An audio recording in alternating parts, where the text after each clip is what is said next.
pupunta po akong department store. Gawin tsura Pumunta po ako doon para po bumili po ako ng underwear. Kasi po, nasa condo na po kami. Kulang po yung nadala ko. Sabi mo? Namimili po ako. Tapos sabi ko, Ate, pwede sukatin? Hindi. Namimili ako ng sizes. Tapos biglang yung sales lady sabi sa akin, Kuya Stel, okay yan.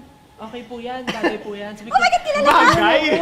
Parang ganun, ay Kuya Stel, sabi ko, kilala niya po ako. Sabi ko, opo, SB19 po. Sabi ko, ay, Ay, tas underwear pa yun. namimili pa po ako ng underwear. So wala, nakita niya na po yung susuotin ko that day. Pinili mo pa rin. Opo, Pinili mo pa din. Itinuloy niya. Pero ang galing! Tinuluwang ka, di ba? At least alam niya yung kulay. Oh my God. Yun lang. Hastel, may nag-claim na rin by the way na siya ang sales lady. Totoo ba yan? I think ano, parang Sisters! Or Grabe yung 18. Para po malaman. Hulaan. Hula, anong kulay nung brief ko nung bili? Just Ayan, sige, comment. okay, sige, Sige. underwear. Comment. Anong color? Sisters, Anong anong color nung kulay? underwear? Ano ang nabili mo? kulay na... Ay, hindi. May nag-claim na rin. Ako po yung brief. Grabe. Lover fans. Grabe. Oh, pero...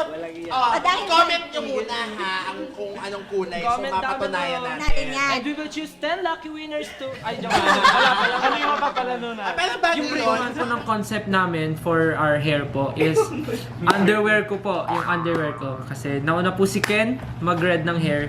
Dito niya po yung nakuha sa red underwear ko. Nakita po nila may ganito rin akong brief, so nagpakulay din si Josh ng gantong color, di ba? Tapos meron din akong buhok ni Pablo. Meron din akong buhok ko. Meron din akong buhok ko. Tapos yung buhok ni Justin, inspired nung nakita niya. Namin umaga na. Hi guys, wala na akong brief, nasa labahan na lahat.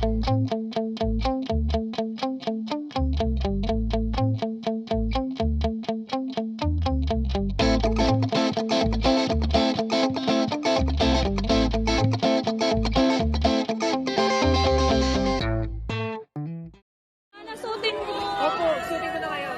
Yun na? Agad-agad?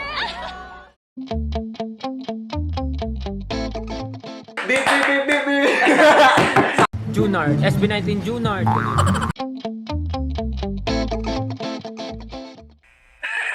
Ito naman pong suot ko, makikita nyo, dalawang color po siya. It's a combination of moss green and nude color. Kung mapapansin nyo po, ito po ang tinatawag na earth tone color. So, sa itsura pa lang po niya, sobrang comfy na po tignan, lamig sa mata. Hindi lang po sa mata malamig, dahil pag suot nyo rin po siya, sobrang lamig po siya sa pakiramdam.